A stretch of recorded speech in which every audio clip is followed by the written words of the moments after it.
I'm Deborah Cedillo-Dugan. We are celebrating Hispanic Heritage Month from September 15th through October, the mid-October. I am here with Erlinda Torres. She is an incredible woman, first off, I want to say, and an aficionada from culture, arts, music. It's all of the above. She is also the president, CEO, founder of ALAC, the Arizona Latino Arts Consortium. Welcome, welcome. It's great seeing you, Erlinda, my good friend as well. So how important was ALAC to begin ALAC here in Phoenix? Actually, it was the first Latino cultural center in the city of Phoenix. And I credit the city of Phoenix for its support. I was the founder, but I was not the only person that could pull this together. I'd have to recognize all the talented, local talent artists, especially painters, visual artists. We also had performing artists as well. But it was critical because there were none in the city of Phoenix. And now at this point, we have numerous openings with Latino artists. And it's so exciting because it's just right down the street. So you want to go check it out because it's also a museum, if you will. There's a gift shop, and it supports all of our Hispano local artists here. Absolutely, it does. It has the Galleria, and it has the gift shop, and some event opportunities. Absolutely, and I've been to quite a few of them too. So thank you for that, and we're so excited. But I want to talk about you, and I want to talk about your contributions as a dancer here in the city of Phoenix. Here at the Orpheum, you performed here a folkloric dance. Yes, it was very exciting to be here at the Orpheum and to have the opportunity with my dance troupe to perform on stage. I had two different dance troupes. The first one I created at ASU downtown, and the name of that was Los Hijos del Sol. Then I created another group, and that's the group that performed here, El Quinto Sol.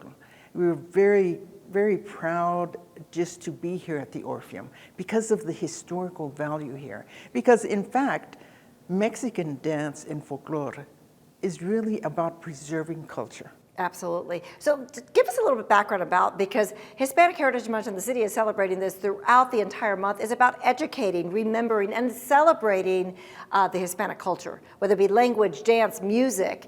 So what is the background on folkloric dance for the Mexicano people?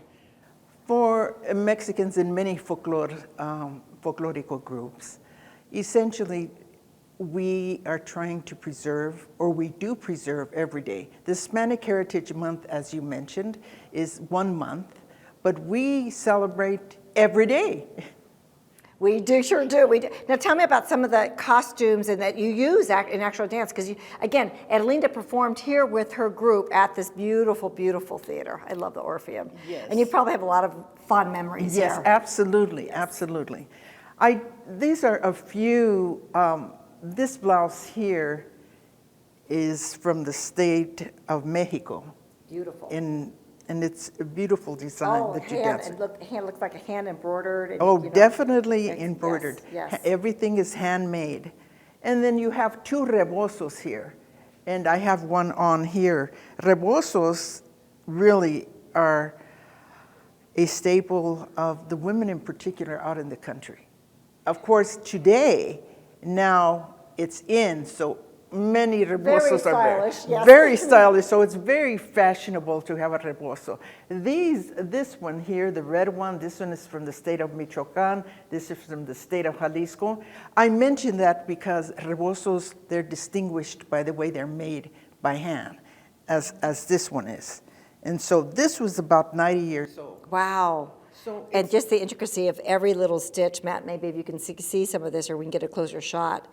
Again, one stitch at a time. Just beautiful. It's perfect. It's perfect. It's exciting. It was worn, to go to church, cover your head, wrap your child around and hold your child, which is another. So it was really practical as well. And I think many times people don't realize this is back in 15th, early 20th century. And so today, they're very, very popular. Right. And get sold every day by the thousands, not just by Americans, but Right. throughout the world. Throughout the world. And in dance, I mean, I've seen it worn at the waist, Yes. flipped over for both the men and the women. Now, is there a story that goes on during the folkloric dance with the man and the woman?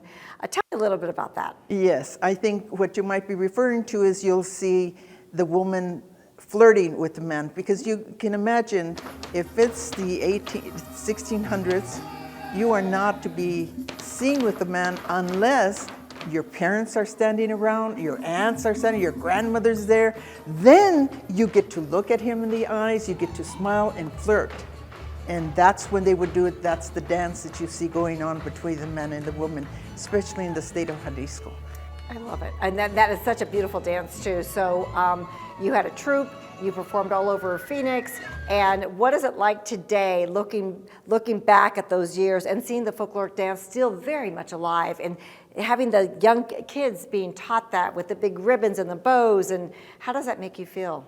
Oh, it's my inspiration. Really, it's my inspiration. I think in particular today, I mean, today's world, we have an Asociación Nacional de Grupos Folclóricos, essentially a national association of folklorico groups. Mm-hmm. Hundreds and hundreds, I mean 600, 700, 800 of groups. And here in Phoenix, Arizona, it's grown exceptionally well.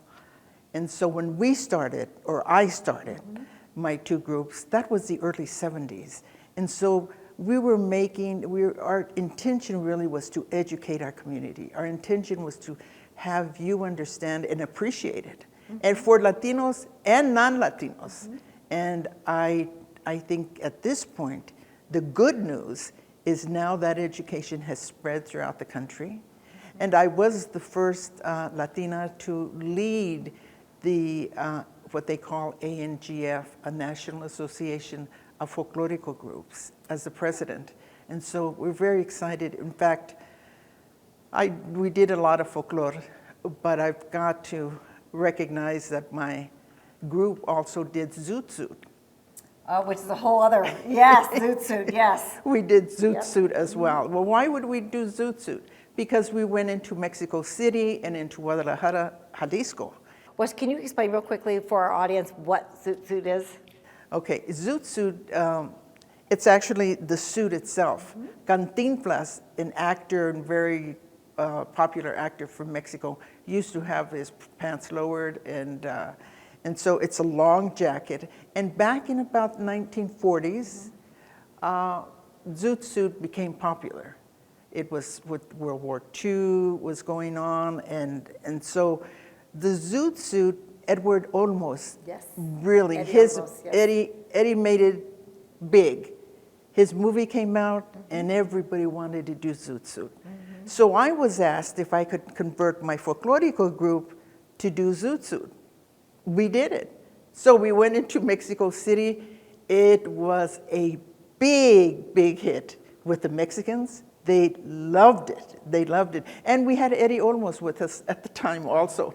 So it was at the Teatro de Gollado in Guadalajara, Jalisco. So it's been an exciting time. It's really my privilege, more than anything else, just to serve in that executive director position, president position. I'm a choreographer and dancer.